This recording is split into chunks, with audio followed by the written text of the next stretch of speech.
And we're live. Welcome back, guys, to another episode of the Solvable Mysteries podcast. My name is Juras, and this week I'm finally joined by Glenn Highcove. Man, how are you feeling? And are you excited to be back on the podcast after 1 week's a hiatus? Well, not. I'm not gonna say a self-induced hiatus. It just it was what it was last week, but we finally got to regroup and I don't know. It's a cool Saturday morning here. For you, it's a Friday evening, and I don't know. I'm feeling really excited to roll once more. Yeah, same here. Yeah, we just had Thanksgiving yesterday for us here at the time of recording, and just having pretty weird weather. We had crazy winds. It's been really warm. I went swimming last weekend, um, so in November, and it was a hot day. So yeah, it's kind of a strange time right now. Yeah, just what's nice is you gave the intro to the case last week to salvage the situation for us. And then today we're going to get to do some reaction to that, to the latest and greatest, because I know you have an update even since last week on the case. But first, I think you had something else that you had found that was really pretty bizarre. I'd never heard of it before. Yeah, exactly. Well, the idea for this week's case kind of came from Unsolved Mysteries, the TV show, because I've been watching it lately since someone posted all of the episodes on YouTube.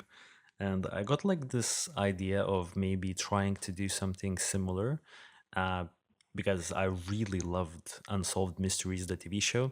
And I was looking for cases that maybe are less talked about or don't have extensive articles, extensive Wikipedia pages, etc., etc.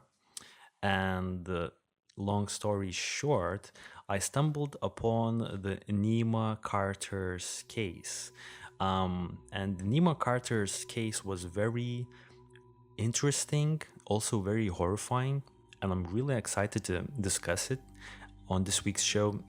One of the things that really interested me about Nima Carter's case is that it's unsolved as we speak. However, there's one very strong suspect in this case, and someone in the comments actually said that they would really appreciate if we would build up the case. We wouldn't just jump into the middle of the story, and we would start from the very beginning, which I think is a good idea. I think that was my mistake last week with William Tyrell case a little bit, but I'm really glad to be talking about Nima's case, and I want to start off with Nima's profile. So, for everyone who's listening to this podcast on the YouTube channel, you can see the image of Nima Carter. At the time of her death, she was just 19 months of age. Okay, so she was a year and a half old. She died in 1977 in very, let's say, disturbing circumstances. I didn't really find that much information about her personal profile, other than that she was living in a small town named Lawton in Oklahoma, and she was living with her parents, Rose Carter and George Carter. Apparently, this family and actually most of the neighborhood were of Native American descent. And isn't it true that Oklahoma has a large Native American population? If you can recall, man, remember we did that case on the Oklahoma Scout murders? And I think the main suspect was a Native American man. So I think there's a large presence of Native Americans in Oklahoma. That's something I found pretty interesting. Yeah, it's definitely true. That's a whole. I mean, though I guess probably people would argue it's the case for a good portion, maybe all of the United States, one way or another, has some major tribe associated with the nearby areas where there's like good fishing and hunting and water sources and things like that. Um, yeah, it's for sure Oklahoma. I think is one of those states that has a kind of especially strong and poignant history for Native Americans. Yeah. Jumping to the timeline of this case, so this is all happening on October 31st of 1977. So this is an old case, for sure. And the interesting thing here is that it's happening on the Halloween night. Okay, so this was happening on Halloween, which I guess adds to the disturbing factor. Um, Now, the general premise is that the 19-month-old Nima was put to sleep by her parents in their home.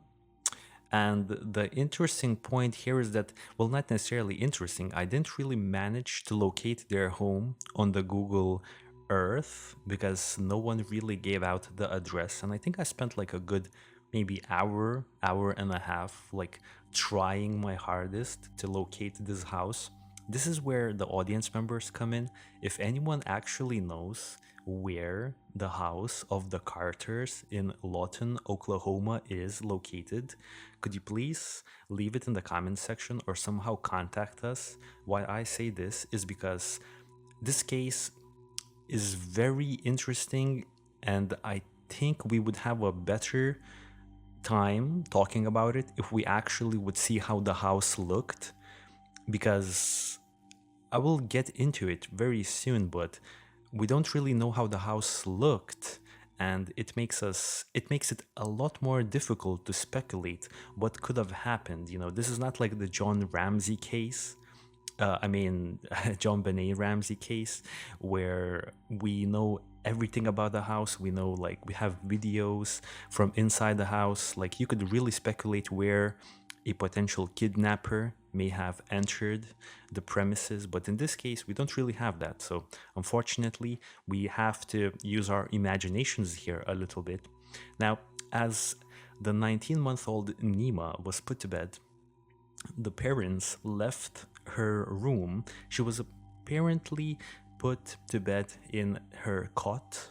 So just after leaving the room and closing the door, the parents immediately heard the young Nima starting to cry.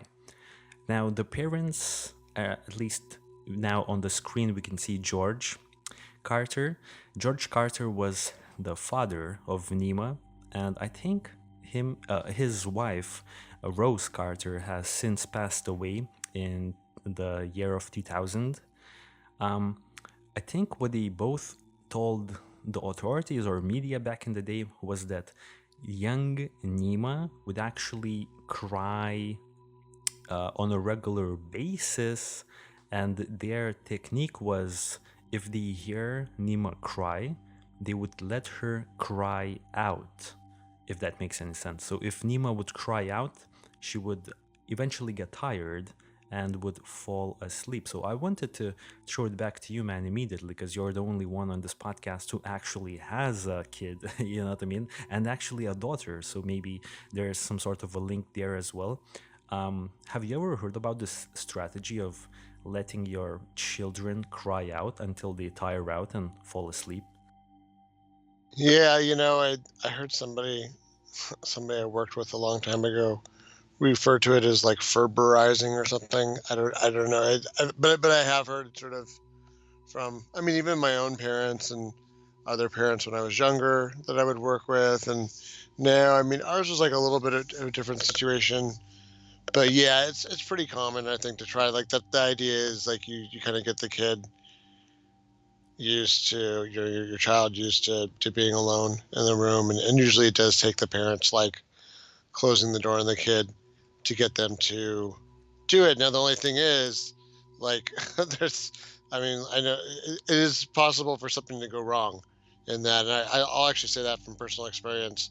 When we tried it, we had like sort of a couple of calamitous experiences with this, just because of, like, I don't know, health issues and things going on. So, like, I would say to anybody that's doing this with a child, be careful what age they are and whether they can crawl out of their crib, or even if the crib seems like completely proof for that, you'd be really surprised what kids can do at different ages with the right motivation. But yeah, I think the one thing that's interesting is, I think this is a key point in this narrative of this case that you pointed out here, is Um, Let me ask you something. Do you think that I mean, just trying to think of like things that scare little kids. If it was something other than what the parents thought it was, which is like that natural desire of the child to want to be with the parents, especially when they're really young at night and sleep in the mommy and daddy's bed. Um, do you think something else could set off that reaction? And if so, could it be caused by someone familiar to the child, or would it always have to be the situation where it was a strange, um, let's say, phenomenon? Mm, I'm trying to dissect your question. So, if I'm not mistaken, you're probably asking if there, like, what could cause a little 19-month-old to cry, right? Sorry, man. Like, my Yeah. brain is So working yeah, slow. yeah. No. I know. I'm kind of doing this a tangled way this time, but I'll try to make it more plain. Let's suppose somebody was in the room. Someone was hiding in the room, like it's like the fear of all little kids, right? Someone's hiding in the closet. A monster's hiding in the closet, right? Okay, let's say somebody is hiding in the closet, and maybe the person starts to come out as the parents shut the door. Do you think the kid would be upset if it was somebody that they recognized and maybe either were neutral about, or Oh, in theory, if it was a caretaker, you know what I mean? Because just judging by where this is going, do you think that if it was like a nanny or a babysitter that came out of that closet right when the parents shut the door, um, do you think the kid would be crying like that? I wonder.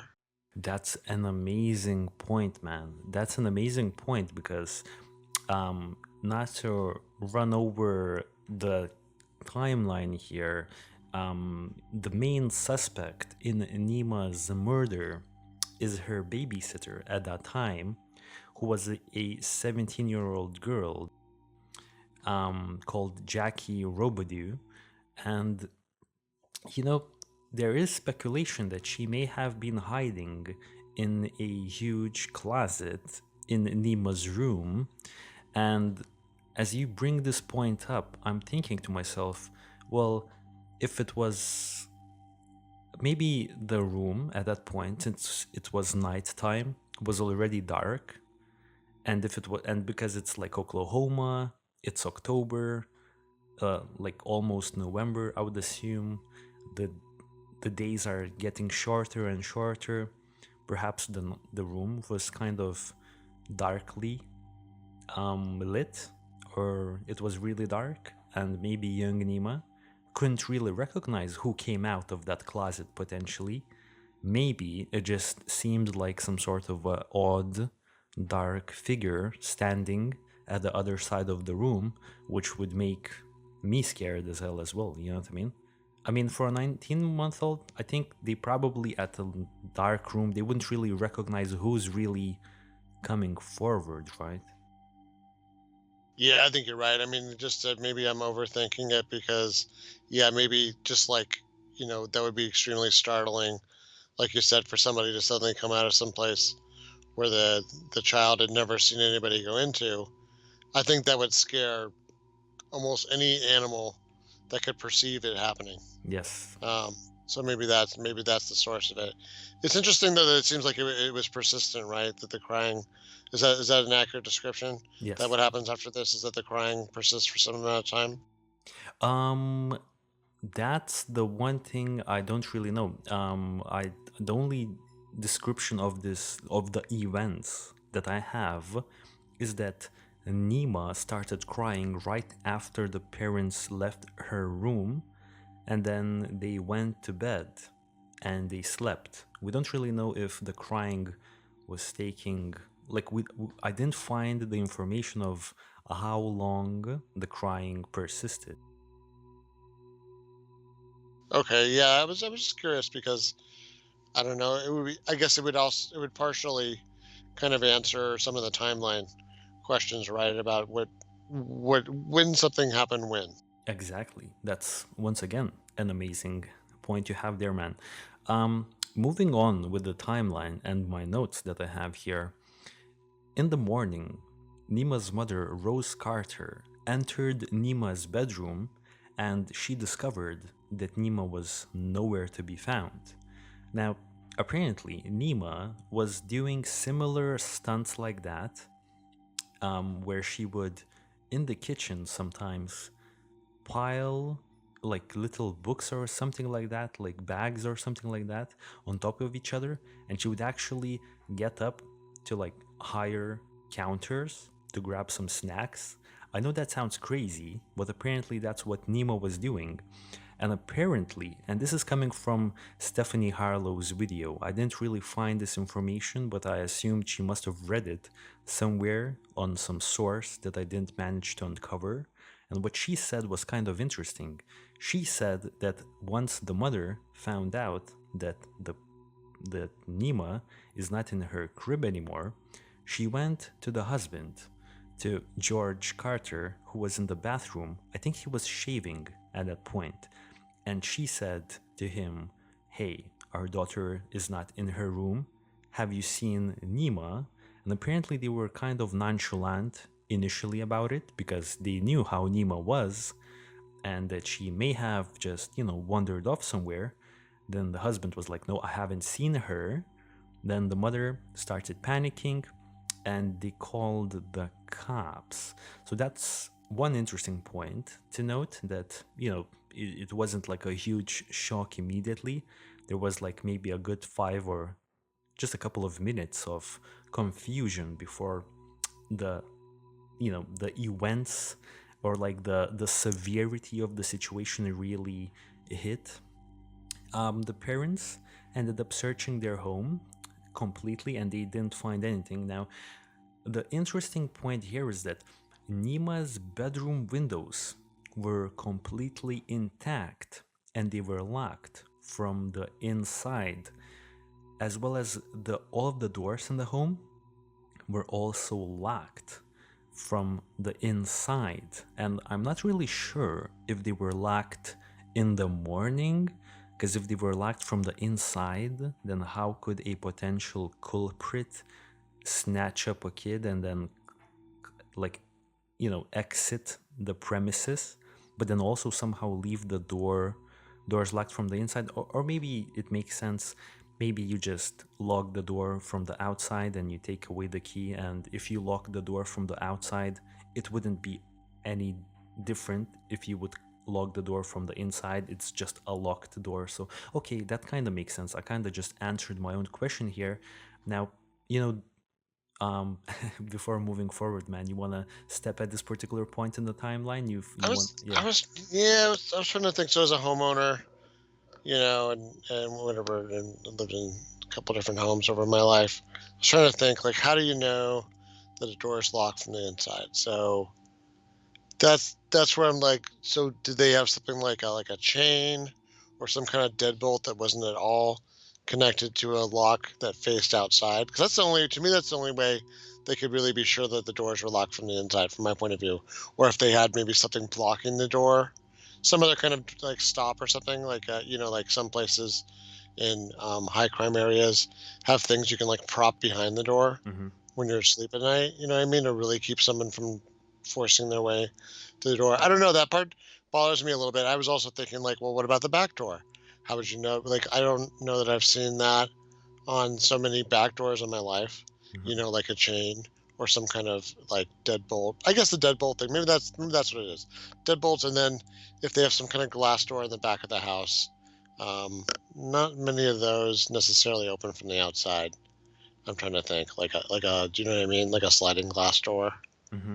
um, that a house, well, this is my neck of the woods, tends to have it pretty often. Um, I'm just trying to think, like, that's, yeah, it's very mysterious. It's by the way, it seems kind of reminiscent of like John Benet Ramsey at that point, right? Before they find, just like in that case, there's a moment where you can't find the toddler and everybody's scrambling, and it is, at first I was thinking, I was a little bit critical of the parents. I thought, well, that's a little cavalier of an attitude to have about a toddler. But I guess you really have to match it up with the personality of the kid. And some kids really do wander around a lot or get into stuff. It is a little alarming to me, though, that the kid was climbing up on stuff, you know, because of the potential of falling and getting hurt. Of course. Of Yeah. course. So, yeah. Really quickly, I just want to step in. Also, this is happening in 1977. So when we think about the home, we have to think about homes in 1977. So for say the sliding doors, I would probably assume it's a more recent development. Oh, no, no, no, no, definitely my parents' house, Ah, or other houses I've been into. Yeah, most of the houses around me are actually fairly ancient. Well, by Los Angeles standards, by ancient I mean, all the way back in the 50s to the 70s. Yeah, no, no, sliding glass doors are pretty common. But yeah, regardless of what kind of house it is, I was just trying to think like how often people have like deadbolts and things in the back of their house, or yes. how people get in. But yeah, it is interesting. But I think to your point, parenting was a lot more free range. like like when I think back now, how me and my sisters used to ride our bikes up and down our suburban street, and how I've almost got hit by cars a couple times, and used to jump my bike like up on top of a sloping hillside cliff and stuff like that. Um, Parents were less. There was a lot less safety stuff too, and like there was some child safety stuff, but I think there was still like a tendency to not Hmm. babysit the kids as much. And I guess maybe if they thought like the chemicals were locked away, maybe there wasn't much the kid could do to get hurt back then, because there wasn't as much electric stuff around the house, like we have now. Where we have like a computer or TV set in every room. Um, yeah, Yeah. it's interesting to think about. I mean, I'll finish this off by saying somebody I'm connected to on Facebook who's a whole year older than me, and was born in the mid 70s. um, she has a picture of like right after she was born, and her car seat is like laughable, because like now car seats are like these really heavily regulated, like super safe things that are like, you know, like something that would protect a driver in NASCAR. Back then, it was like literally a couple of like really cheap pieces of maybe steel or aluminum welded together around a little bit of padding. And it was like a joke on the Facebook post, because it was like, yo, yeah, like stuff was a lot different Yeah. in the 70s. I see. Yeah. I see. Well, that's a given, you know. Um, Now, after the police looked at the home, they didn't find any potential break-ins, and they were baffled because all the doors and all the windows were completely intact and locked, and it didn't seem like anyone had either entered or exited the home. So the parents immediately hypothesized that shortly after they had left Nima's room, a kidnapper reappeared from the big wardrobe closet in Nima's bedroom, and Nima was essentially crying for help. But the parents were like, "Yo, let's just let her cry it out."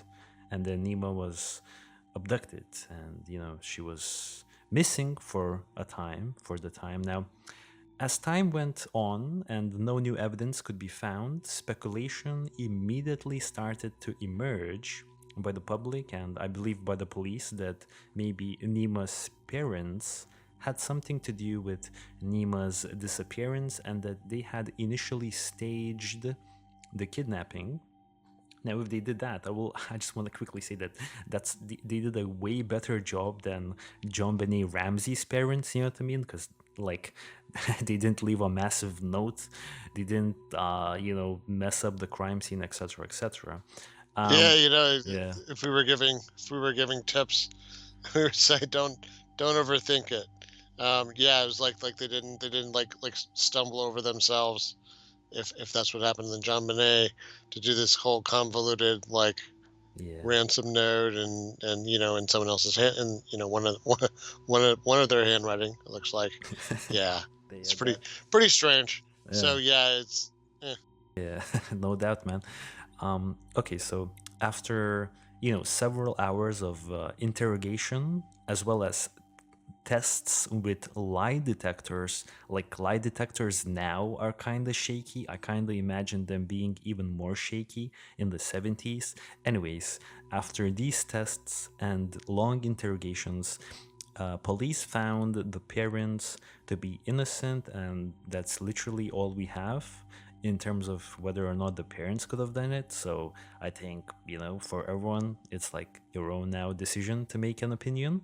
Apparently, police were pretty adamant back in the day that the Carters didn't have anything to do with the disappearance of their missing girl at that point. Now, while being interrogated, the Carters did recall very interesting information.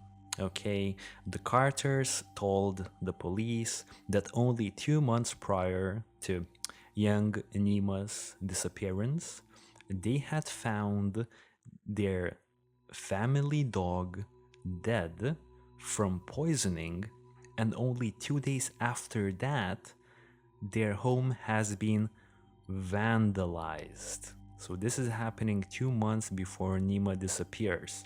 So, okay, their dog is found dead, it's poisoned. Then 2 days after that, their home is vandalized. We don't really have any information about the damages being done or any extent of the vandalism, but apparently it has been vandalized.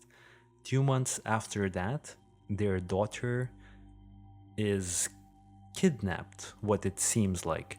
So you would, okay, as a police officer, man, would you connect these two things? Because to me, this looks like it's three very different crimes, and three crimes that would be like almost like hate crimes. Now, there was some speculation online that maybe this was hate crimes against Native Americans. However, the whole neighborhood was Native Americans, so it wasn't like a minority. They weren't like minorities in their society.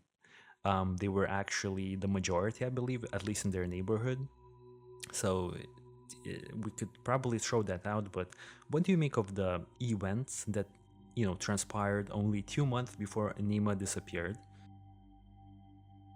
So it's interesting. Let me rephrase that.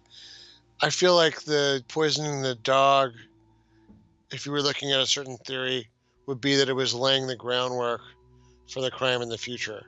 You know what I mean? Like, I guess it accomplishes a couple things. If you have some kind of grudge against the family, for whatever reason, it doesn't have to be, like you said, just specifically a hate crime, like some people were guessing at. But it could easily be a personal dispute or some kind of envy, or there's lots of reasons for people to resent each other. So poisoning the dog, like it costs people a pet, so that's a mean thing to do to somebody. But it also gets rid of the animal that's going to raise an alarm or start nosing around if you were going to like break into the house and or hide there. Whoa. Yeah, that was my immediate thought. I was like, oh, they took out the security element because the dog, you know what I mean, a dog, and I don't. Let me just ask you: do you, just so the audience knows too, do you have a pet dog, or have you ever had a pet dog? Nope, I never had. I remember you've had a lot of apartment living, and I've certainly had my share of apartment living too, where it's not as common to have a dog.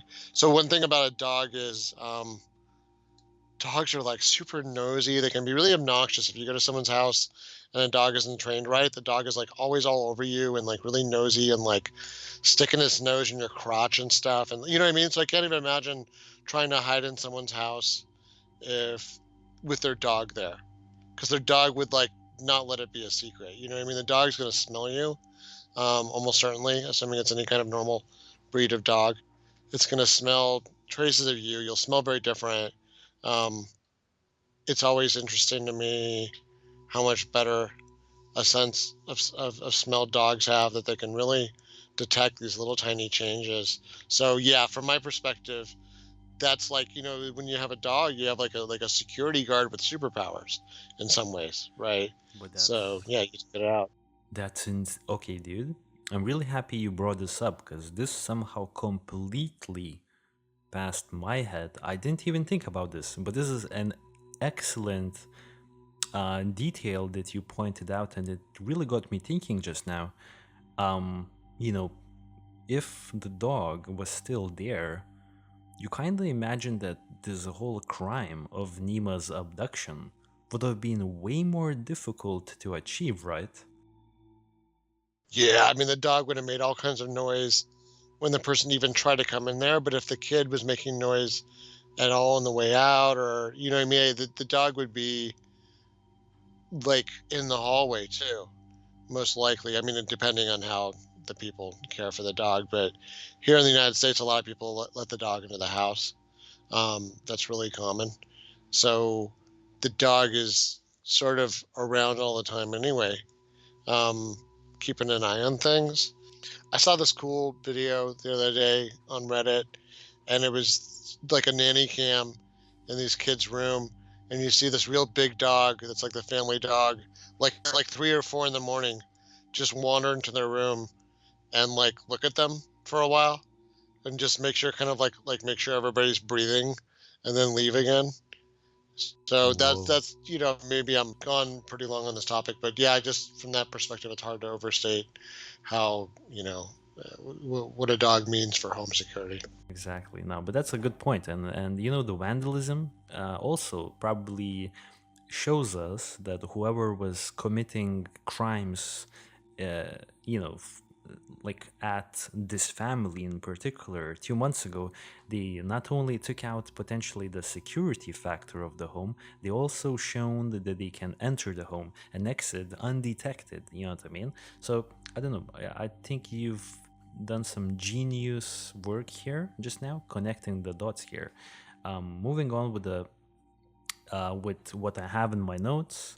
The police didn't find the culprit or culprits in this case, and the couple were actually left completely baffled as to who could have done this, since they had no enemies and got along with their neighbors. The police started observing people who were close to the family, or those who might have known the insides of the home, or even known Nima's daily routine, for instance, when she would go to bed, when she would wake up, etc., etc. And soon their attention turned to Jackie Roubideaux, who was Nima's babysitter, and she was 17 years of age at the time. Now, during questioning, Jackie didn't raise any suspicions, and due to lack of evidence, she was eventually released.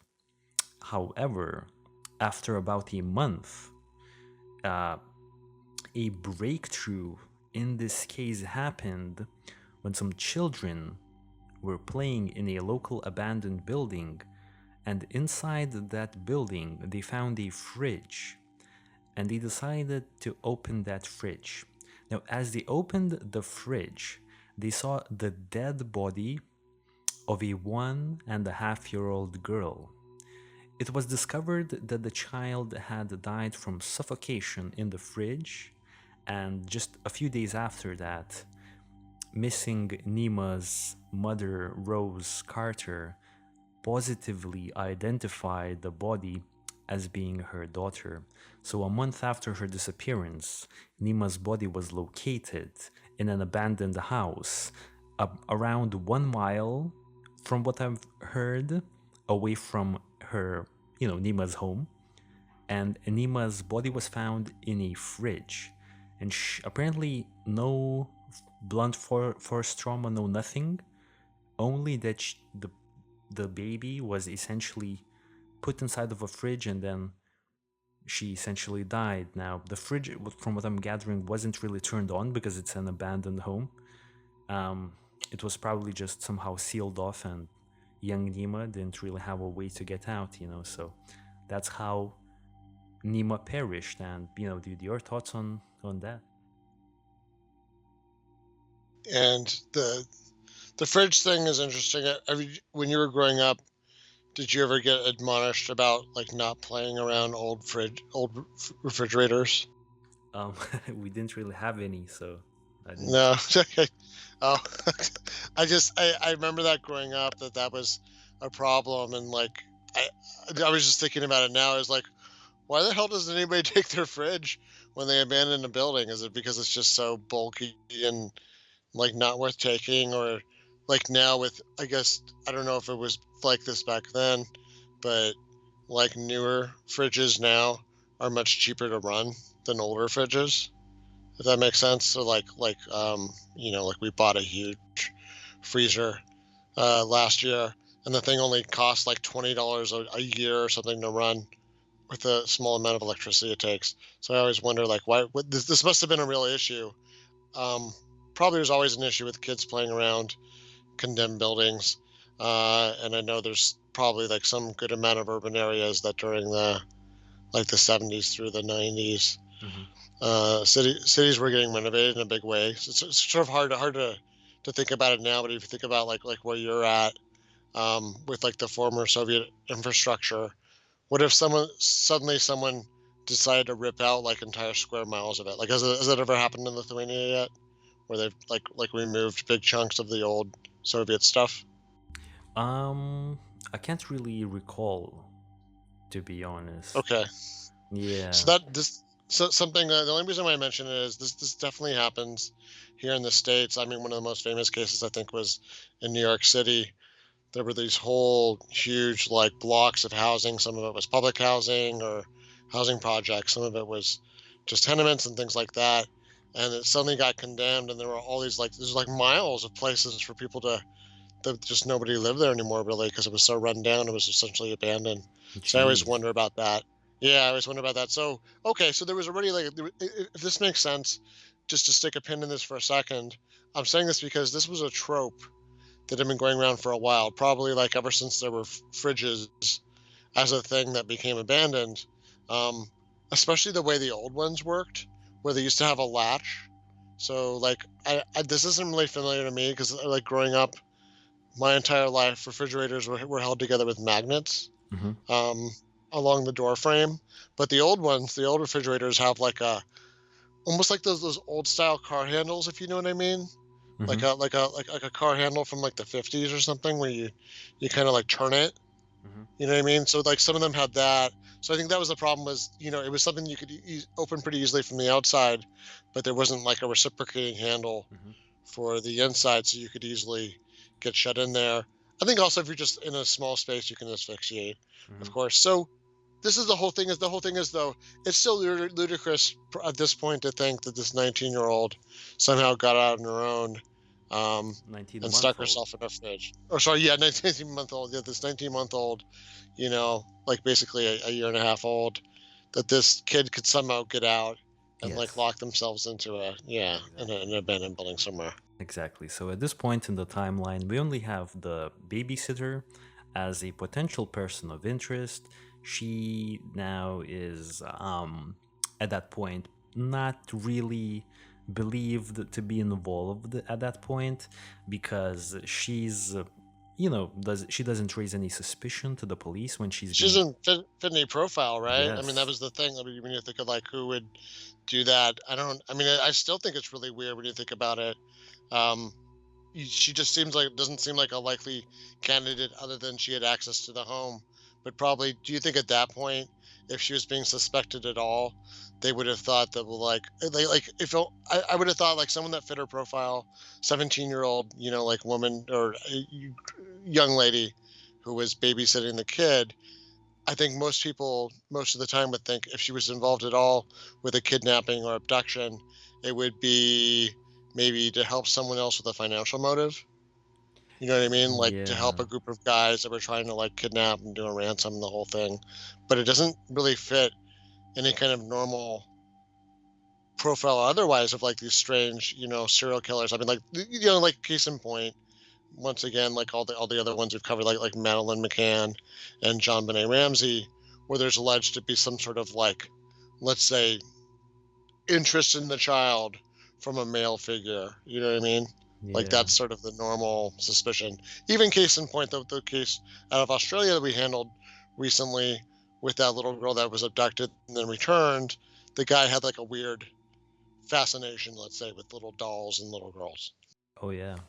Cleo Smith case. That was a, Yeah, that was the one. a freaky case, to say the least. So exactly, man. Jackie didn't fit the description, and everyone was like, "Who abducted our kid, and then put it inside of a fridge in an abandoned building a mile away from our home?" And it was all happening on Halloween.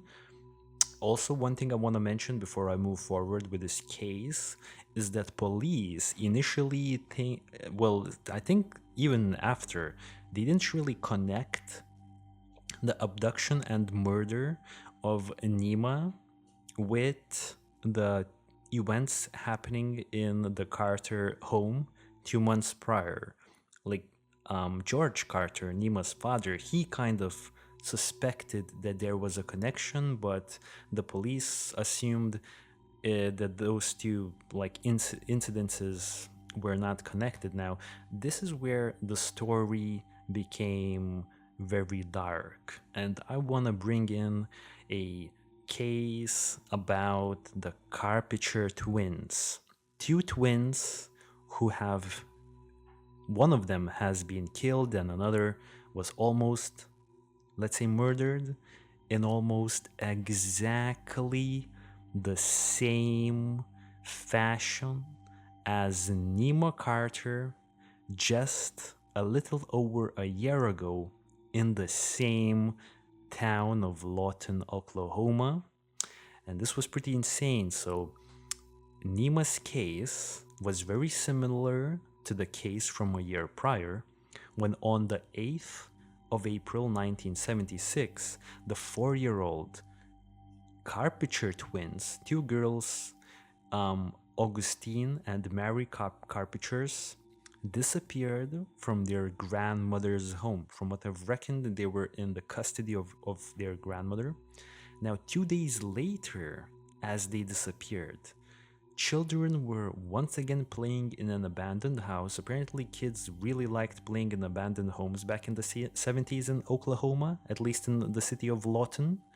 And as they were playing in another abandoned house, from what I've understood, they heard a cry from a child coming from a closed fridge, which is kind of an insane miracle that they have.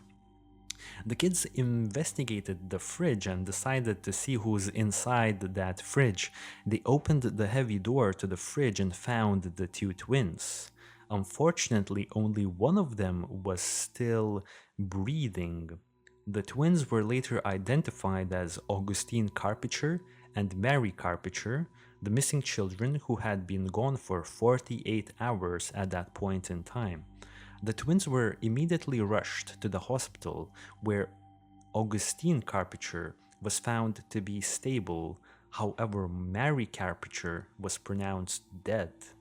Augustine managed to survive by breathing through a small crack in the fridge's door, while Mary Carpenter couldn't really get any air because I think she was just moved in another, like on the other side of the fridge, and she passed away. So just immediately, it really was a sad moment for me yesterday when I was thinking about this, because, just imagining the whole scene.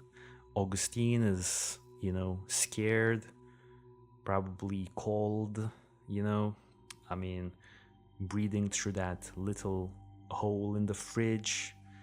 And apparently the hole was a small crack in the fridge's door, so she was breathing from a small crack in the door while her, twin sister slowly suffocates and falls asleep. I don't know, that event probably will have trauma for the rest of Augustine's life, I would assume. Now, Augustine was asked by police who had done this to her and to her twin sister, and Augustine immediately said it was the 16-year-old babysitter, Jackie Roubideaux, the same Jackie who was questioned in the, a year later for Nima's disappearance, and then the following reappearance when she reappeared but now dead in a fridge in an abandoned building, right? So Jackie, at that first case that happened a year ago, was interrogated, but she defended herself in claiming that the twins were playing in the garden in front of the house, and she took her eyes off the children for a few moments. When she returned, The twins were nowhere to be found. This was a little bit of a confusing moment for me in this case because initially, when I read the description of the Carpenter twins' murders, or at least one of their murders, I kind of assumed that the twins were not being babysat at the time when they disappeared. I assumed someone just abducted them.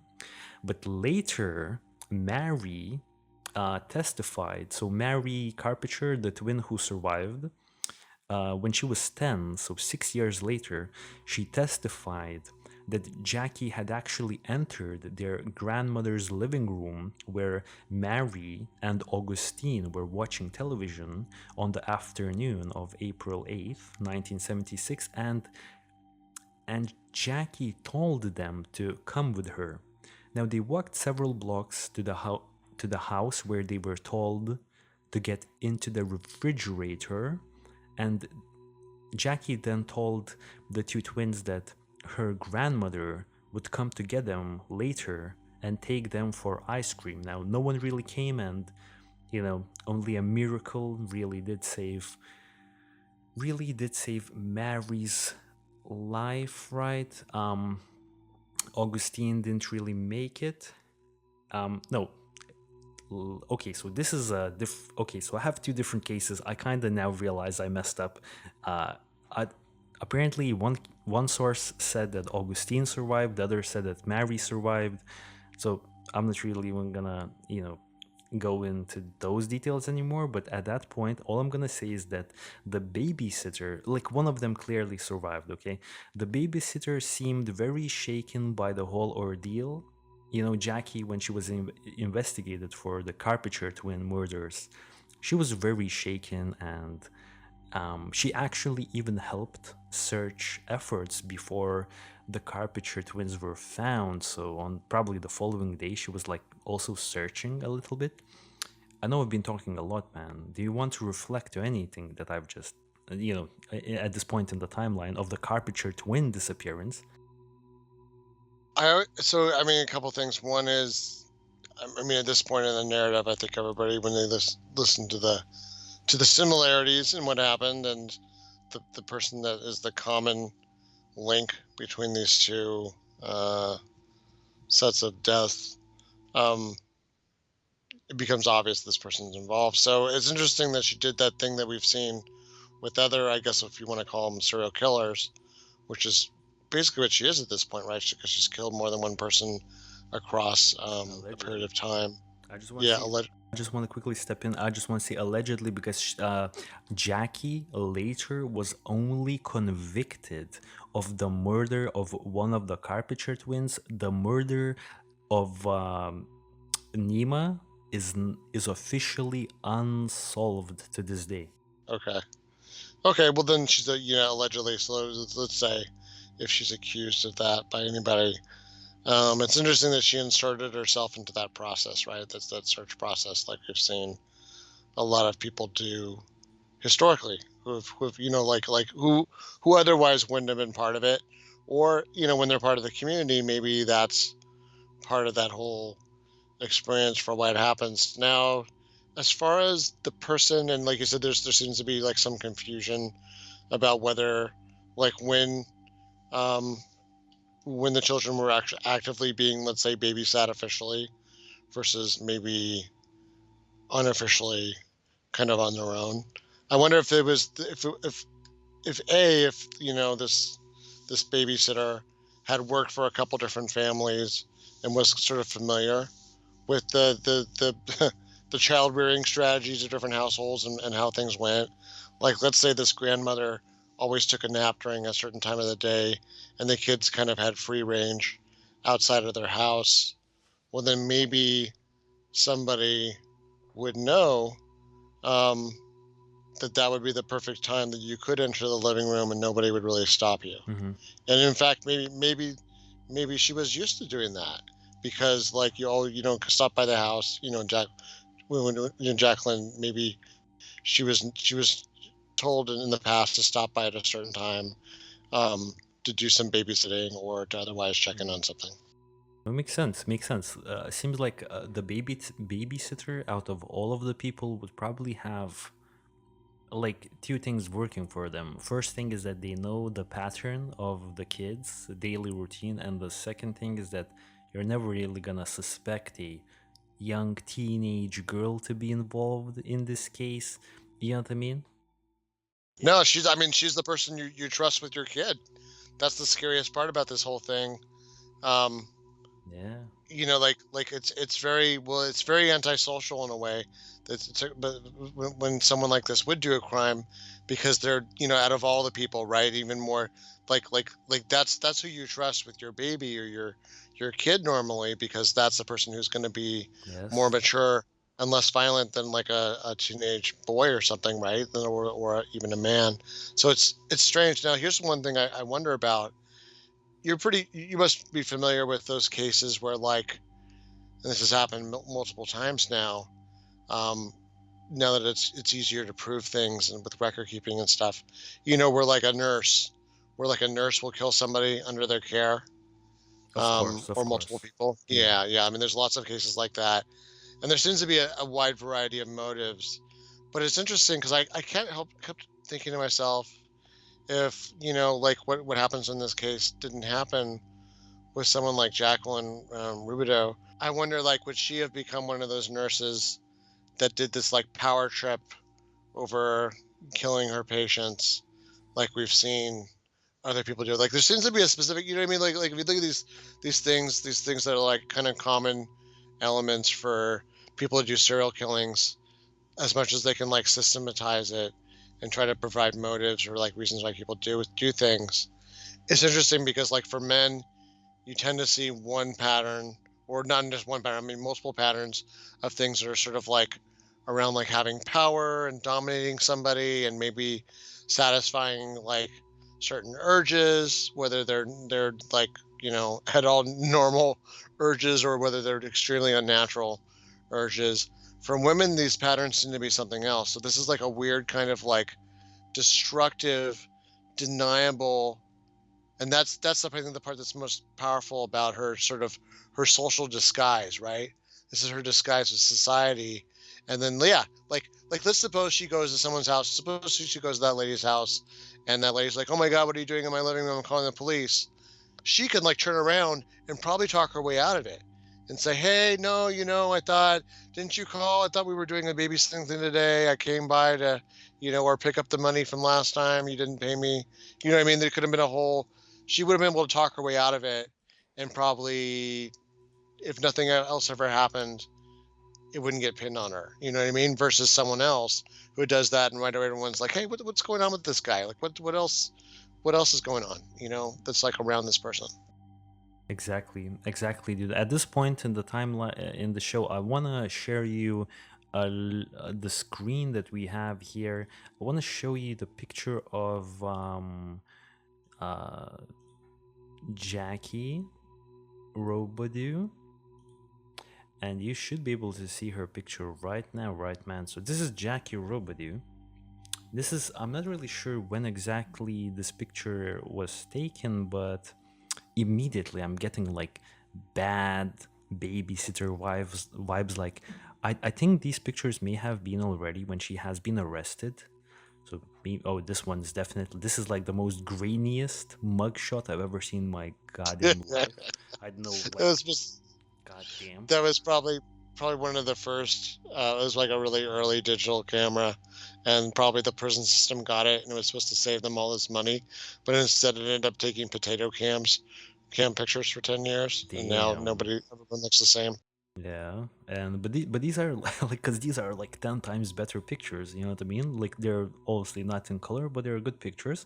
And dude, Yeah, they're film. yeah, That's why. Yeah, yeah. yeah, That's the difference between a professional photographer's film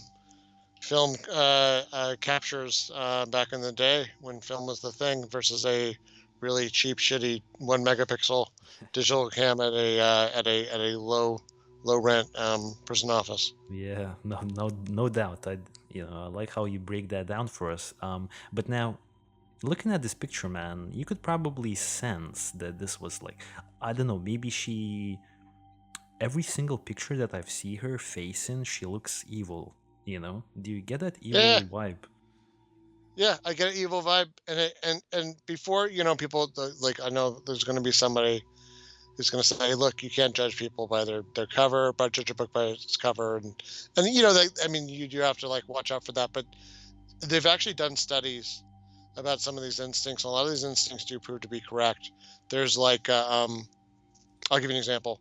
There's one of the studies they did was there's some people that have kind of what's called I think it's called like a hostile attribution bias.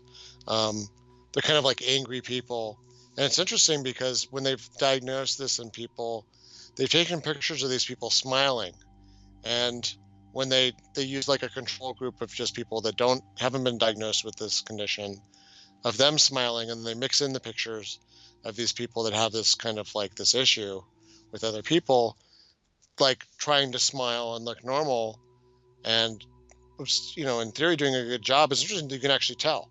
You can actually reliably tell who's sort of that angry, hostile person. And I feel like I get it with these pictures. So when I look at these pictures, I think there's something in the eyes. There's something and sometimes it's also the mouth and the way the face is being held. But there's something in the eyes that makes me feel like this is maybe a petty or bitter person. So then, who also maybe wants to feel like serial killers too sometimes, wants to feel like she's smarter than everybody else, that she got away with it. Because in a way, it would have been almost a perfect crime, right? And it potentially kind of was, right? For a little Exactly. while. Yeah, no, it definitely was. Um, okay, so going back to the story, right? Let's quickly jump back to the end of the Carpenter twin case. Okay, so one of the twins, I'm very sorry for messing up, who actually died. I swear to God, one article said Mary, the other article said Augustine. So my apologies for that. Now, moving on to the Carpenter twins case, right? After the case was allegedly unsolved, it was an unsolved mystery. The babysitter Jackie was released from the interrogation. She didn't, I guess, raise enough suspicions. Let's remember that the surviving twin pointed out immediately that Jackie was responsible for the abduction and the following murder of one of the twins.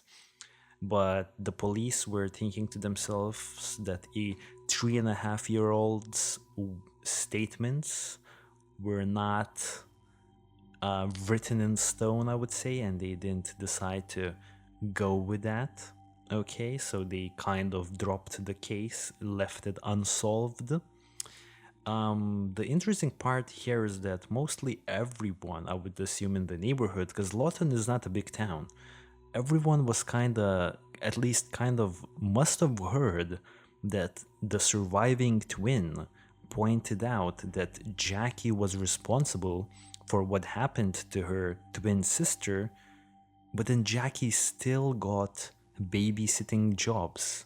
This is the weird part for me. And lo and behold, one of the family that hired Jackie was Nima's parents, the Carters. So Jackie moved on from the Carpenters, following the twins' demise, to work with the Carters. And the young, with their young daughter Nima, even having been suspected in the Carpenter murders, she never received a ban from the government for working with children. Maybe she should have at that point. Now, a few months after Nima was found dead in an abandoned house. Okay, so we're moving to 1977, the latest developments. Carpenter twins had their disastrous, moment a year and a little bit ago. Then Nima is found dead. No one knows who's responsible for either of those two murders. 2 months passes. A witness, Thelma McCraig, who was the neighbor of the Carpenters, came forward to give a statement as she believed she knew who murdered Nima. So this woman, Thelma McCraig, testified that on the day when the Carpenters disappeared, she actually saw the Carpenter twins' babysitter, Jackie, drag them out of the house by force. At that point, Thelma assumed that Jackie was only trying to take the twins somewhere where the twins didn't want to go, for instance, a doctor's appointment, etc. So Thelma didn't think much of it.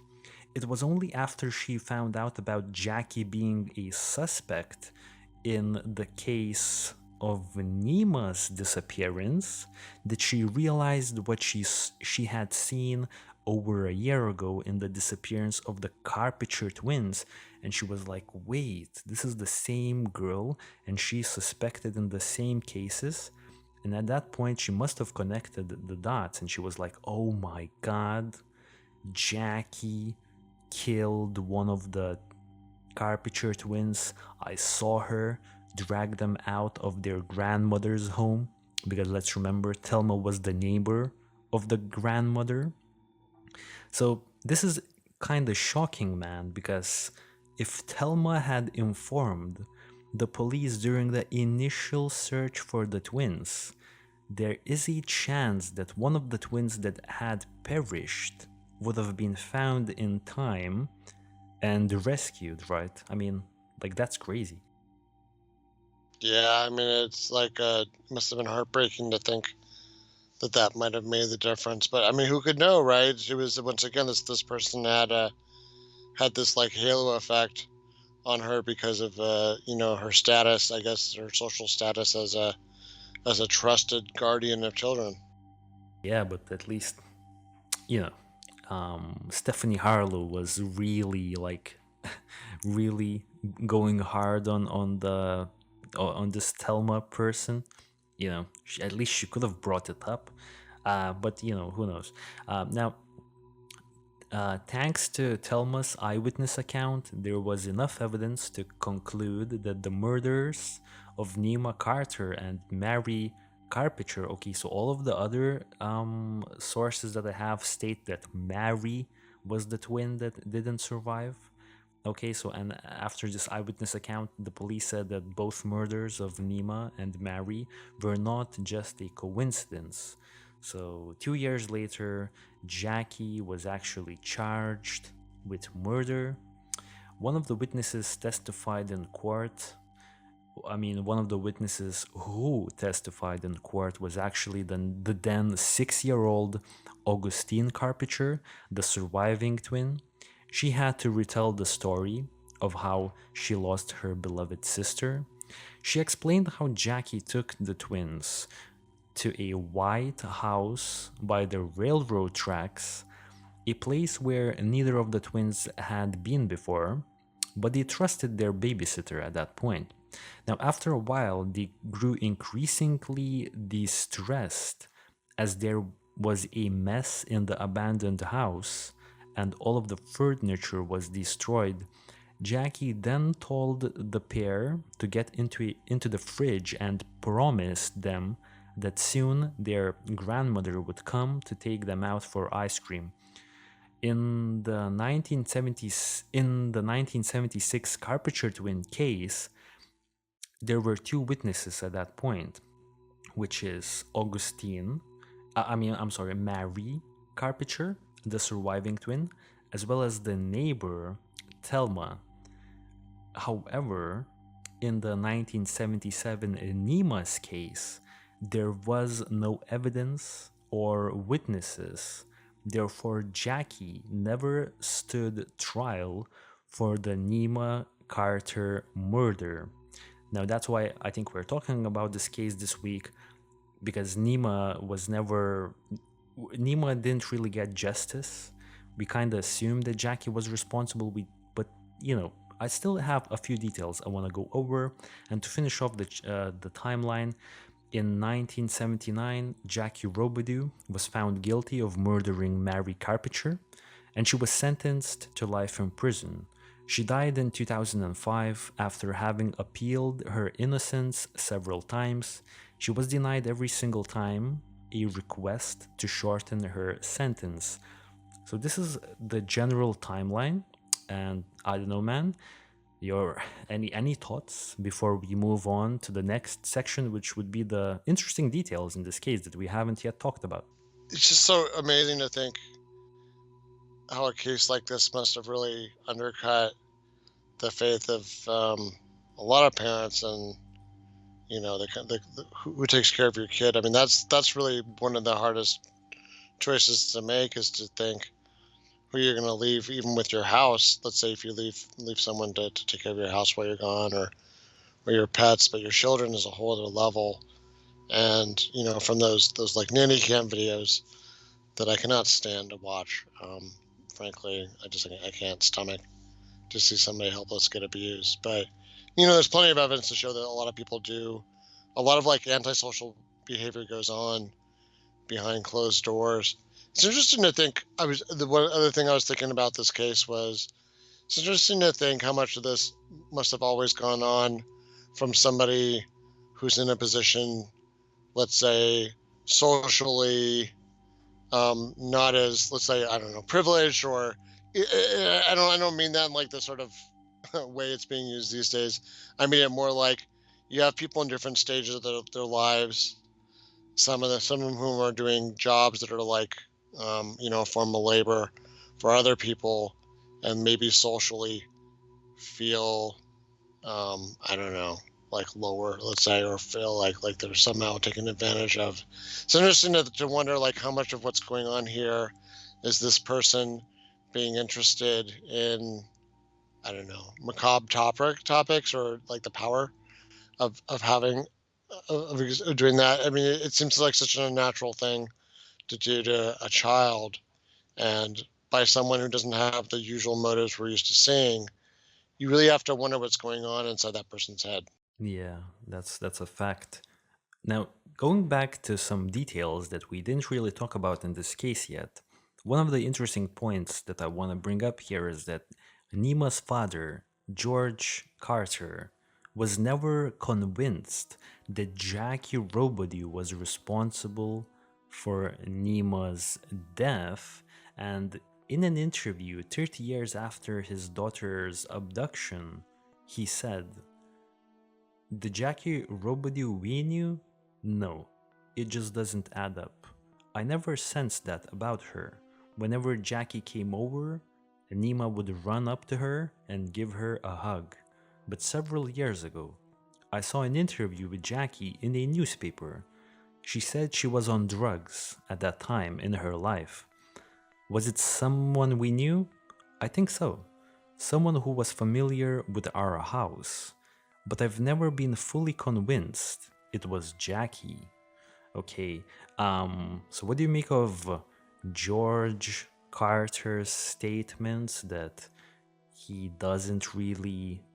isn't, I should say, fully convinced of Jackie Roubideaux's fault here? Wouldn't you think that there's enough circumstantial evidence here to make one strongly believe that Jackie was responsible for the murder of Nima?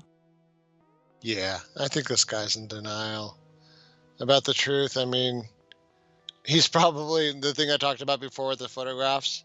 He's probably one of those people that moves the percentage back down to the error rate. He's probably one of those people that has a harder time discerning some of these issues with people. Which I mean, have you ever noticed that? Have you ever seen somebody? I mean, I'm sure that's the case for all of us. There's somebody who's popular on YouTube, or somebody who's popular at work or school or whatever, and it seems like everybody likes them, or some good amount of people like them. And then the person, and there's some major, let's say, personality flaw that at least you think you detect about the person, and nobody else seems to notice it. And I always think maybe that's what we're seeing here, where what I mean, like some percentage of people are like, oh yeah, that person, I could smell it a mile away, was going to be problems, and then the person's like, oh, I had no idea. I put them in charge of my finances. Like, oh, wrong idea, Yeah. wrong move. Yeah, this is, by the way, dude, you can check the picture out.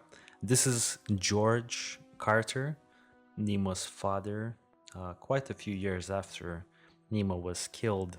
Another point I want to bring up is Nima's grandmother, Audrey Carter. was not so certain the babysitter was innocent. She said, I thought she was capable. I look back now at so many curious little things with her.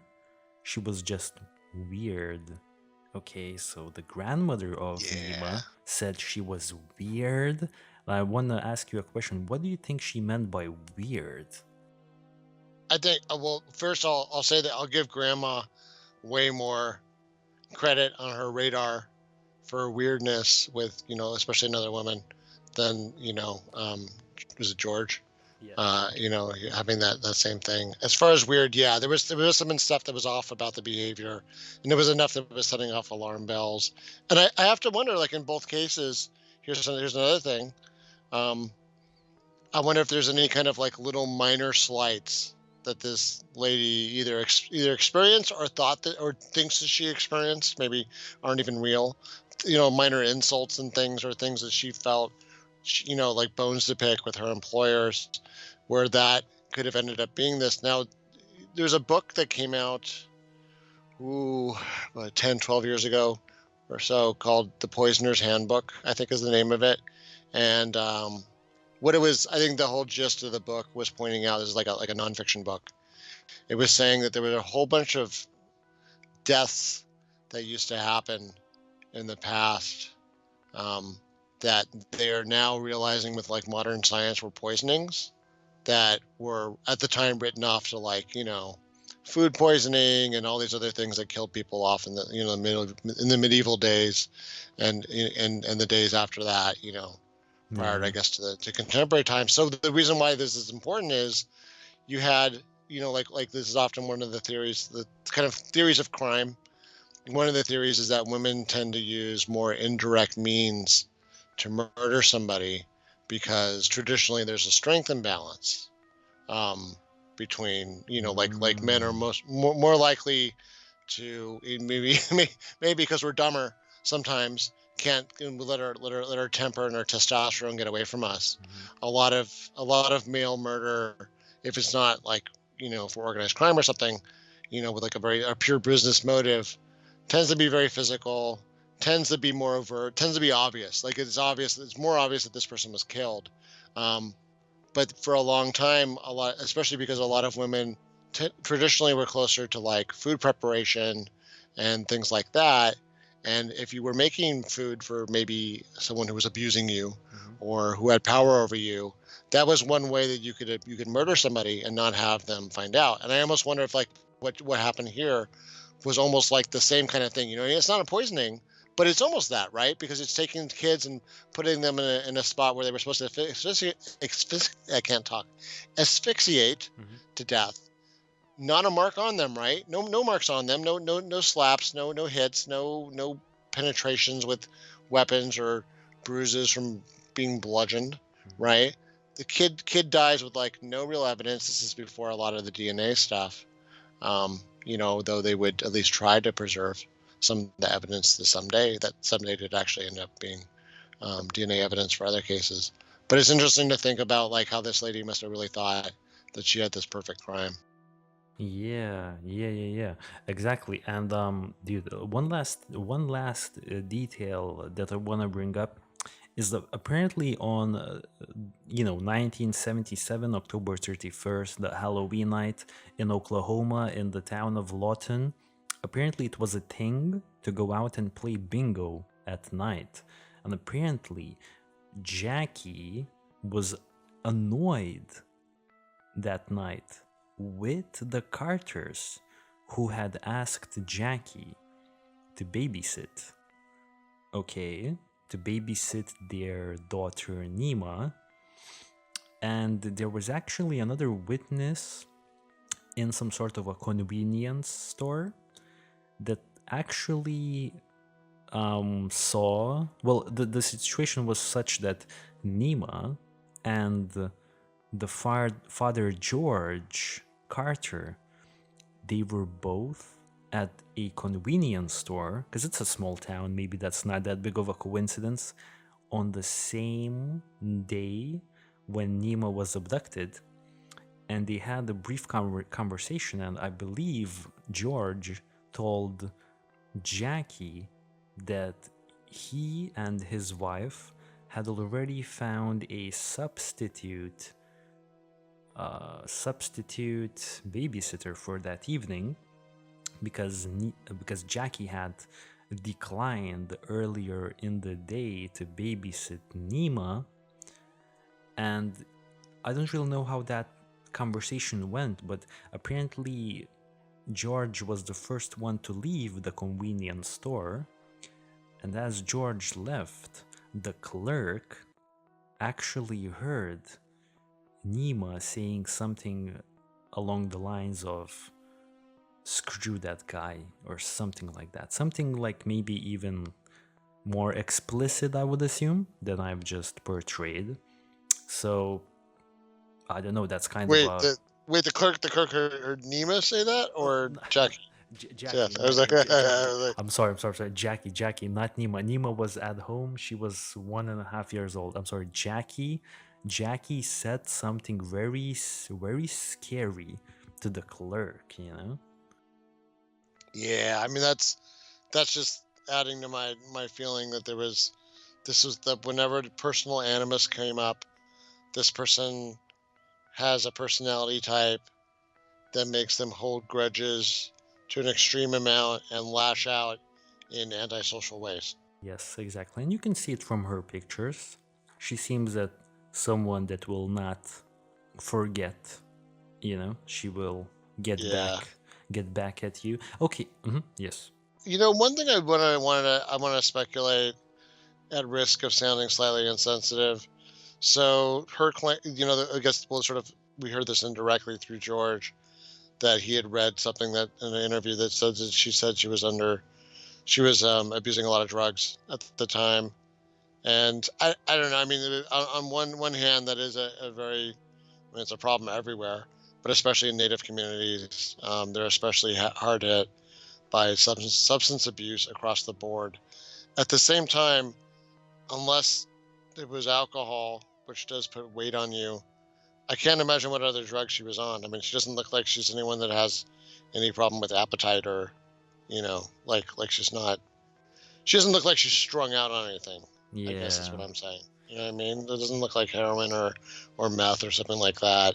Um, and the Yeah. drugs back then, this is pre-crack, right? So the only drugs I can really think of would be maybe some of the pill forms of meth or alcohol, of course. Yeah. No, yeah, I agree. These pictures maybe are of the times when she's already incarcerated and she's now Yeah, healthier. dried it out. Yeah, that's true. I was thinking at this point, I think it's a good time to jump to the theories because there's only three ways this case could go. It's either Jackie's responsible for Nima's murder, because we're not talking about the Carpenter twins. Carpenter twins case has already been solved and Jackie has been sentenced. Now, Nima's case is not solved, it's unsolved, and the only ways I see it going is Jackie, obviously. Then there's, a line of thinking that the parents could have something to do with Nima's disappearance. And then there's, I guess, the obvious third choice is someone unknown to the investigation also kidnapped, the girl, and we just don't know who it was. So I think personally, I will say, obviously, just by circumstantial evidence, I have to go with Jackie. But you know, father Nima's father George, he doesn't believe it was Jackie, and for me, it's kind of interesting. How would Jackie? Because I guess the line of thinking here is that Jackie must have somehow sneaked inside of the house, hid in one of the wardrobes, and then abducted the child right after the parents left, like immediately apparently, and then somehow left the house and locked the door. So this raises a few questions. First, she said that she was playing bingo that night. So she denies any involvement in this case. So if she was playing bingo, isn't there any like witnesses that could, verify this alibi. I'm kind of curious because you can't play bingo on your own. That's when you're really crazy. Also, I want to say she would have had the keys to the house. So that would mean that back in the 70s, you would just give the babysitter the keys to the house. I don't know. Kind of sounds pretty weird. And then lastly, I would say how was she how how was she unnoticed carrying out the kid? Because this kind of immediately brings me back to John Benet Ramsey. If John Benet Ramsey was in fact not killed by the parents, you know what I mean? Like it's hard to believe that someone could like take a kid and abduct them in a really silent way, and I don't know, just makes you think, you know what I mean? So there's holes in the story. I mean, it could all be explained, of course. She could have done all of these three things, but like it's wouldn't you say that it's not completely out of the ordinary to think that she maybe isn't responsible for the death of Nima? Like what I'm saying here, man, I'm just curious. Do you have any leeway in this case, or is your mind 100% set that Jackie was responsible here? Yeah, I mean, I'm pretty close to 100%. I mean, Jackie being the common thread, she would either have to be the most unlucky person in the world for this second household to have it happen, or the parents would have to be extremely crafty, and then so bafflingly crafty that not only do they not overthink it, like we talked about earlier, by writing ransom notes and a whole song and dance. But then when it gets blamed on someone else, potentially, where they're I mean, like, let's say, yeah, so let's say, I mean, someone's listening to this and they're like, oh, yeah, I mean, I listened to how you laid it out already, and it's pretty obvious she did it. So then everyone's thinking that. So for him to come back to it and say, well, I don't know, maybe she didn't do it. Well, either if he had anything to do with it, either he was feeling guilty, and that's why he had to kind of George. sort of indirectly, yeah, George. If George was feeling guilty, then I guess that would be the way he would kind of indirectly implicate himself again. But it's just weird, right? It doesn't make sense to me that he would start picking at it again. I think he just has some weird misgivings about not picking it up in terms of her personality. But I mean, in terms of, yeah, anyone else doing it, I mean, I was trying to think to myself, like, how would she do this? She's somebody who clearly is not stupid. She might make some questionable decisions, but we don't know that necessarily she's a stupid person. She might in fact be quite clever and think she's quite clever. She had Dude. time to, Oh, I'm yeah. really sorry. I'm real sorry, dude, for interrupting. But I was just I thought it would be a good place for me to ask you another question, and it's a very connecting question. Do you believe that Jackie was also responsible for the events that transpired 2 months ago? Oh yeah, yeah, for sure. So this is like, I mean, just the Oh. fact that someone thought that they well, okay, so that I think that, yeah, she, because the poisoning thing, once again, I think fits closer to this profile. Because if someone had beat the dog to death, well, I would have said, okay, no, that's probably not her, Mhm. or it's less likely, or she had an assist. Like, I don't know a lot of people that want to beat a dog to death, but especially not that are like much. She's not like a big person, so that would seem like an intimidating and hard to do. Talk, not impossible, just not her style. And she would have had a reputation to do something like that, right? So for her to do anything, for her to be involved, which we're pretty sure is what the case is, anything that she would have had to do would have to kind of match her style. And I feel like the poisoning and vandalism and things like that, that's matching the style of somebody who's doing something that's not directly confrontational. They're still coming at you in a devastating way, but they're coming at you with a set of tools that are like deniable. Just by the way, you remind me with the poisoning thing. That's why I'm kind of surprised. Like, if I had had a dog die of poisoning and didn't know what the source of the poisoning was for the dog, I would be concerned for my child that my child might also get into the same poison that got my dog, whether it was something that was a household product or a rat poison that someone had left in the yard somewhere or something outside of the house. That's what's kind of weird to me, that the parents weren't more in a panic about like what their kid was getting into and things like that. Or by the fact of hiring Jackie, as they must have known that she was suspected in the case of the Carpenter twins just a year ago. So that's true too, and I have to wonder about that, because then that would even more make me wonder if like somebody like George was dead set on always, looking at the better side of Jackie, and not thinking the worst, and maybe he has his own kind of like positive axe to grind in terms of like thinking the best about somebody despite sort of community gossiping and the scandal about that. It's kind of, I mean, I have to wonder about that community. Did they do any kind of like fridge cleanup after that? Because that's like two different families in a short period of time. Sounds like you guys have a bunch of lethal abandoned refrigerators around your place there. Yeah, no doubt. So, okay, I think the sense here is that we're both leaning towards Jackie. And as I've said, for the audience members, the only thing I would really ask for this week is, could someone please help me locate the house? Because I really want to look at the house. Like, if we could see the house, we could make better assessments of this case. We could see entry, exit points. We could see the street. Also, it would be really interesting to see the abandoned homes where both cases were unraveled. The Carpenter twins and Nima, I think they both, like both of these sets of cases, they were both committed in different abandoned homes. If anyone has this information, please leave that in the comment section or send us an email, text us on our social medias, whatever.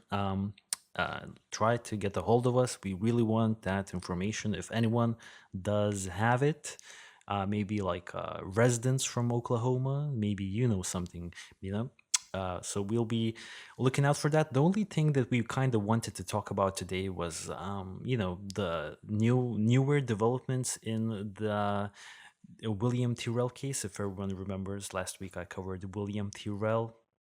It was a fascinating new turn of events. Apparently now the foster mother is, questioned and is now the main person of interest. And I would even say probably a suspect in William Tyrell's disappearance.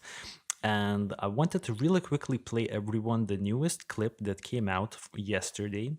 It's one of the main detectives on this case talking about the new search that they have been conducting. So I'm just gonna play it right now for everyone, just to keep everyone updated on what's happening in the William Tyrell's disappearance. So let's just listen in. Kendall, it's been a very, very difficult job. All right, thanks very much. Look, a couple of weeks ago, everyone came together to announce our renewed search for William Tyrell in the Kendall area. I assured the media that we would give a regular update about our progress and any milestones we have. So we're 11 days in on that search and we're still going. It's obvious to all of us that we couldn't have picked a worse time in terms of weather to undertake this search. The weather has been atrocious pretty much since we started. The coroner's been kept appraised of our progress. We're still continuing to search painstakingly through those nominated locations in line with the evidence that we've gathered in the course of the investigation, and we're going to continue. The time frame of this search may be extended now because of the setbacks we've had with regard to weather and the processes that we have to undertake if we find something. There's been numerous exhibits seized which are being progressed forensically through Newcastle into Sydney, and the results of those were reported to the investigative team and subsequently to the coroner to assist with the inquest. I know you'll all join with me in paying tribute to the police and the other ancillary services that we're using up in Kendall. It's been a very, very difficult job. It's a job that's ongoing. They're doing fantastic work, and we thank them both in terms of the police force and the community. So the update is the search continues. It's painstaking, it's difficult.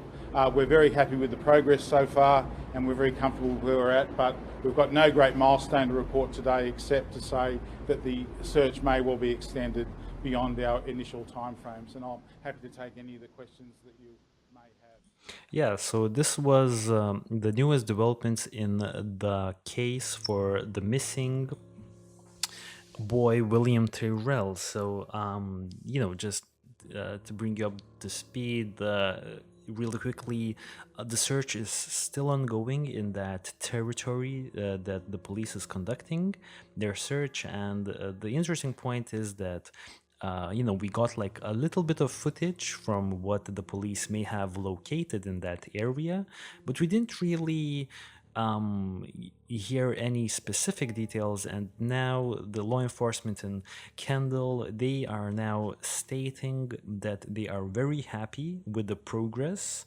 Now they won't release any like significant details to us, and the only update that they have is that they may now prolong the search for any evidence in that new search area for William, because because the weather conditions are such that now heavy rains I think will start pouring, and it will hamper the search for sure. So, dude, just real quickly want to ask, last week we didn't really get to cover the case together, and I know that you've definitely looked into it and you've prepared. So I wanted to ask you immediately, do you have anything in particular that you would want to discuss in terms of, the missing William Tyrell case? Yeah, I mean, we lost a lot of what we were talking about last time, where we had some initial discussion as we were going through the facts. So I guess, what my thoughts were, and tell me, maybe you can just help me shape kind of a likely narrative, or this is all alleged, of course, just theoretical. But at the time, it was funny when I listened back to the episode we did. So on the episode we did, number 35, which gosh was back in 2 Marches ago. It was interesting because we closed the episode by saying that we didn't think it would be solved, and it was funny because I was I was remarking that. On the other hand, on the beginning of the episode, we had been hopeful about a lot of other cases, which, interestingly, this has been a year of a lot of the cases that we covered in the past in our 2+ year run of the show so far. We've seen some breaks. So it's, I'm happy to report that, like this case, we've seen some progress. Okay, so on this, I guess, help me shape what we think when happened and what was likely. So I think my initial thought was, well, they went to Grandma's house, and Grandma's house isn't this child safe, and maybe that, like Grandma hasn't really thought out, because she hasn't raised a kid in a while, all of the different things that might make her house less safe than the house that William was used to living in. So maybe there was some kind of fatal danger. Okay, so some calamity happens. There's some fatal danger. The kid falls off the balcony and lands on his head, and all of a sudden he's just for sure dead. I mean, I guess that's the thing. So first of all, just looking at that, suppose something happens. It would have been something so calamitous that they didn't just right away call 911 or their version of 911, right? So, I mean, I was trying to imagine what that is, that we're just like, okay, there's no fixing this. So that would be the first part of that. But that's presumably maybe what happened, short of, I mean, unless somebody beat William to death in a fit of anger, or something else happened. You know what I mean? It would have to be something like really obvious, but not so obvious that all the people pouring over the property later couldn't find it. So you know what I mean? That's where I keep on thinking, like, okay, what if they backed over the kid in the driveway? What if, all these what ifs, but all these things have like some amount of physical evidence you think would be present, like blood.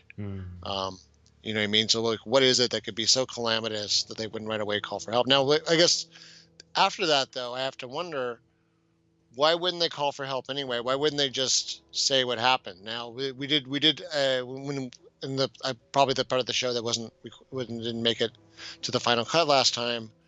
it was interesting, and this came up in episode 35. Apparently, it was never for a long time. People didn't even realize these were foster parents because apparently there was some amount of like cover up within the foster program to not give the foster program a bad name by what had happened here. Oh yeah. Does that sound familiar? Oh yeah, Yeah. I actually talked about that last week, quite a Yep. bit. Okay. Yeah, about Great. that particular point. Yeah, that only like what in okay, so William disappears in 2014, and only in 2017 we get this information that William was actually adopted. And okay, dude, the, I kind of have a few questions for you. Like I kind of posed a few different details, and I really wanted to get your reaction last week.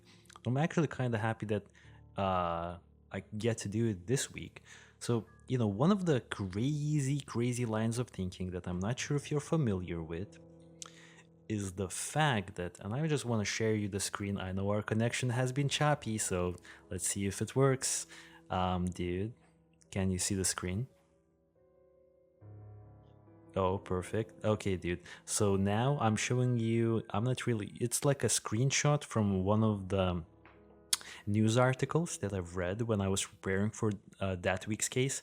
And one of the crazy line of thinkings is that the family may have altered these pictures. Now, if you can remember, dude, these pictures were apparently taken just moments before William disappears, maybe like 10 minutes before he disappears, or something like that. And as we can see on these pictures, and I'm not sure what kind of software they're using, but as you can see, this picture was apparently created at 7:37 a.m. in the morning and was corrected at 9:35. So now the line of thinking, at least some people have, that maybe the foster parents have went to these pictures, corrected the times to give themselves a 2 hour time frame to potentially hide William's body. You know what I mean? Yeah, I guess that makes sense. So why are they doing that? Why are they hiding bodies and not just being completely upfront with the authorities? Like how is William being kidnapped and all of the press and media and focus on them and their lives and the interviews, and what I mean? It's a lot of, either way is a hard path, right? If your child dies, or your foster child dies, and you have to report it to the police, and then there's a whole investigation, it's already a hard route. Somehow the faking a kidnapping doesn't seem easier to me. Yes. But there must be some other reason, right? There must be some other pressure. I was thinking the same thing. Like if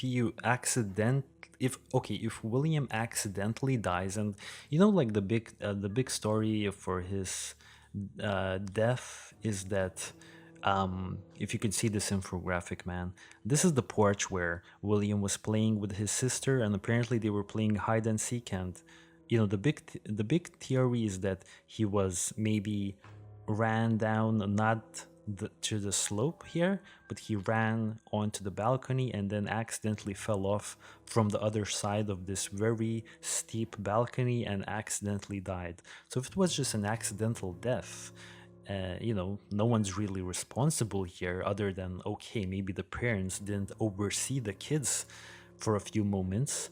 Wouldn't that still not be, wouldn't it be like more logical to come up front to law enforcement other than, stash the body? The only way I concluded last week is that maybe the mother or the grandmother potentially accidentally killed William. Okay, that's the only logical line of thinking I could have had for them trying to hide the body. Yeah. So but then okay, so they accidentally did it, but then why not? I mean, it's so strange. I mean, I guess I understand. Like you're trying to evade guilt, or stigma. So then, when it's a kidnapping, you get to put it on someone else, right? You get to say this other person's the fault. This other thing is where the it gets the blame.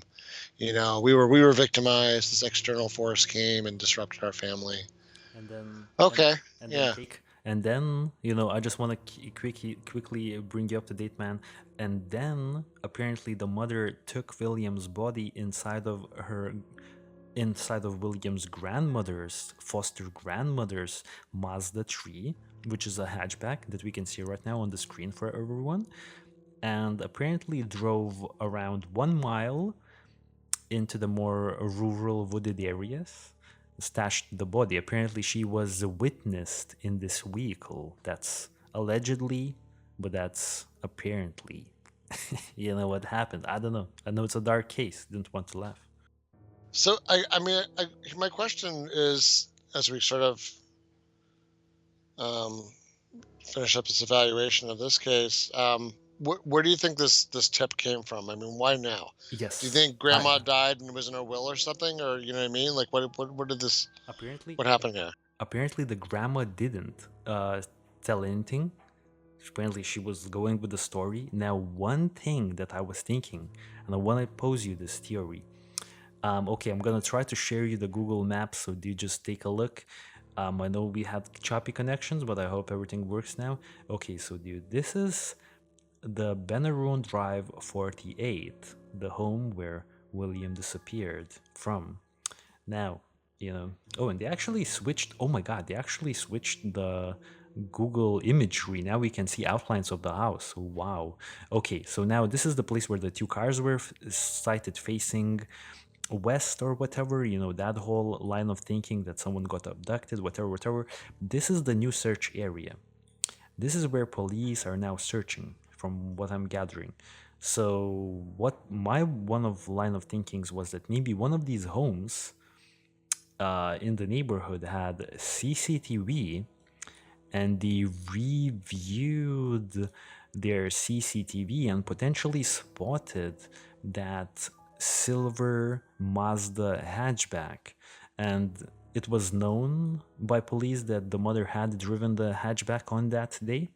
And if it was seen somewhere here by one of the CCTVs on one of these homes or whatever on the street, maybe and then it was seen driving back shortly, maybe they kind of are now concentrating on the search, because why would the mother drive a mile away from their home?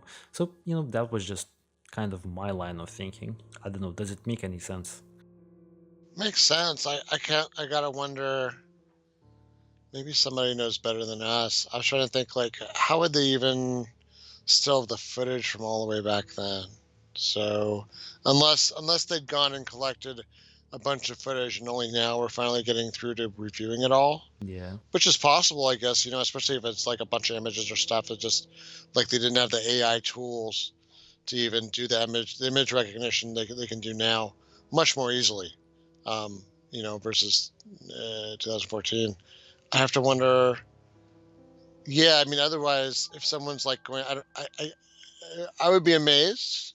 It's not impossible, but it would be really interesting if someone actually was able to go back and took the effort to go back all the way back then and even had the footage from so far ago, because you think it's like a lot of data to store, and the cloud kind of just barely existed back there in 2014, right? So it was a lot. That's always the challenge. Like, I'll say that, like, security for a lot of like data and security type stuff. It's always a challenge to figure out how to store it and then how to archive that. So, but yeah, maybe that's a good thought that I didn't think of. Mm-hmm. I always thought maybe there was a person who had suddenly cracked on the narrative, but it's interesting to think that there might be. I mean, I wonder if they stumbled on a body or some other clue, and then matched a tire print to something, and then this combination of other reports that are coming in. It does make you wonder how reliable it is, though. It would be interesting to see, like, now that they're finding evidence, maybe it is literally a good case that they're following up. But it would be interesting to see if there was, like what this is really built on, and what got them down this road. It's just like once again, I think this is my speculation from last time when we kind of had the offline discussion. Like, this is a busy police department in theory, right? So what made them go back down this road of what seemed like a very cold cold case. Oh, it's a massive, but yeah, but the case is apparently massive. It's like it has the biggest reward sum ever in the history of. It's 1 million Australian dollars for information leading to solving this case. This is another image, man. If you could see, I don't think we brought it up the last time we talked about. This is one day before William disappears, and this is him with his foster parents, and he is sitting right here on top of his foster father's shoulders. From this, I kind of got the sense that the family was happy, and then it got me thinking, if the foster parents are involved, they didn't kill William on purpose. If he was killed by the foster parents, it must have been an accident. Yeah, that's what I have a hard time reconciling, like, especially a picture like this, with then willingly destroying a body and, this whole, I don't know, this whole charade. Like, what the motive is, right? I think that's the thing I'm watching the most in this case. I mean, yeah, it's like guilt and culpability, but it's also motive. Like, why would someone do this? Exactly, dude, just before I forget, one last thing. Apparently, in one of these years, I can't really recall right now, 2019 or 20, something like that. William's older sister, because William's older sister, who was playing with him at the porch, was 2 years older than him. She was 5, I think, at the time when William disappeared, because William was only 3 years of age, and the older sister was 5. So she now said to the police that, I hope you find William, and if you don't, I'll become a detective and I'll find him myself. Like, like some sort of a heartfelt little plea. It was really sweet of her. But now what this gave me, this actually told me that she didn't witness William getting accidentally killed or William accidentally dying. Okay, so that statement alone kind of puts a huge wrench in this whole story, because I've seen your notes last week, and one of the things you had in your notes was the fact that you were thinking it would be pretty difficult to coach his older sister on not telling the truth. Because she was 5, I think she could remember such an event.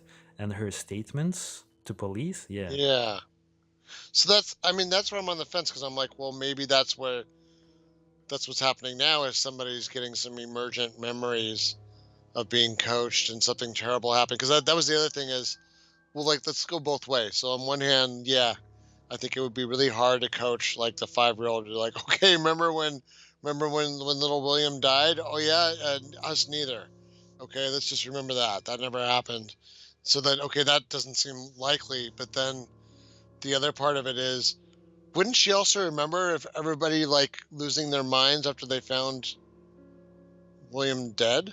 So that's, you know what I mean? Like, I feel like it would be hard to keep that. Dude, I just Yeah. real quickly want to say that I concluded last week that I believe that she wouldn't forget, and a 5-year-old would remember their little brother dying. I think I would remember, and I think William's older sister would have remembered. Yeah, it's like that. That's like that Rain Man. I mean, just to make a reference to 80s movie. It's like that Rain Man kind of moment. That moment from early childhood where there was some kind of major trauma, and like, you would have it seared into your memory. Yeah, exactly, man. So yeah, that was like the last little detail that I had on the William Tyrell case, So I guess, before we close off the show, we kind of already talked about Nima Carter's case. We kind of gave our thoughts. Just to go back to William Tyrell, how strongly are you leaning towards the foster mother's involvement in his disappearance? Do you think it's likely? Do you think it's unlikely? Let's remember that law enforcement in Australia had ruined a few apparently innocent people's life. Like, you remember Bill Spedding, that sleepy guy, and some other dudes, you know what I mean? Like the cranky neighbor, like they were accused, and like publications wrote that it was a done deal. Bill Spedding killed William, but it turned out to be not to be the case, and detectives have changed. And you know what I mean? Do you think this is it, or do you think this is just another false lead in this case? Yeah, I mean, I'm really curious. I will say, let me put it this way, and like you said, I'm glad you put in that disclaimer, because that's true. They have gone what seems like they've gone hard the wrong way a couple times in this. If what they're alleging or sort of suspecting is true, I would have to say that every adult in that household would have some amount of like responsibility or guilt in this situation. Yeah. That's my, yeah. So not even just putting on them. I mean, yeah, I mean, you're good. You're right to say, like, yeah, look at this person, look at that person. I mean, at the very minimum, who's involved? I'll just go ahead and I'll jump to the conclusion in that theory that everybody in the household was involved, even grandma and mom and dad. Yeah, exactly. All right, man. And I'm sure we're gonna keep tabs on this case, and because it's breaking, like I'm super excited every week to bring an update about the William Tyrell case, because like this new line of thinking is so bizarre. And we'll definitely keep everyone posted. I think this is it for this week's show. I think we did like a really nice, hefty episode finally, even after like such a busy week for us, which I'm very happy about. Dude, before we sign out, anything you want to mention to our audience members? Yeah, I mean, just once again, thank you for all the comments and feedback. It's been really great. I apologize if I know I especially have not been good. I know you've been taking up the slack and audience responses and things like that. I've just had a heck of a couple of months here, just busy with different things and life crises and things. But hopefully we're going into a nice holiday season, and we'll be able to relax and start, once again, getting to the long list of good topics that everybody has been suggesting. Oh yeah, yeah. Just really quickly to a few of the commenters who left comments on the YouTube channel. I have all of your cases. We have all of your cases in the notes, and then I actually looked at some of them, and I'm very excited. I think one of your case suggestions is definitely gonna be a case that I want to talk about next week. So definitely stay tuned for that, guys. And yeah, I guess that's that. And guys, I hope everyone will have an amazing rest of the week, an awesome December. You know what I mean? I hope everyone will have a great December, and we'll catch you on the next week's episode. For now, guys, just stay safe and peace out.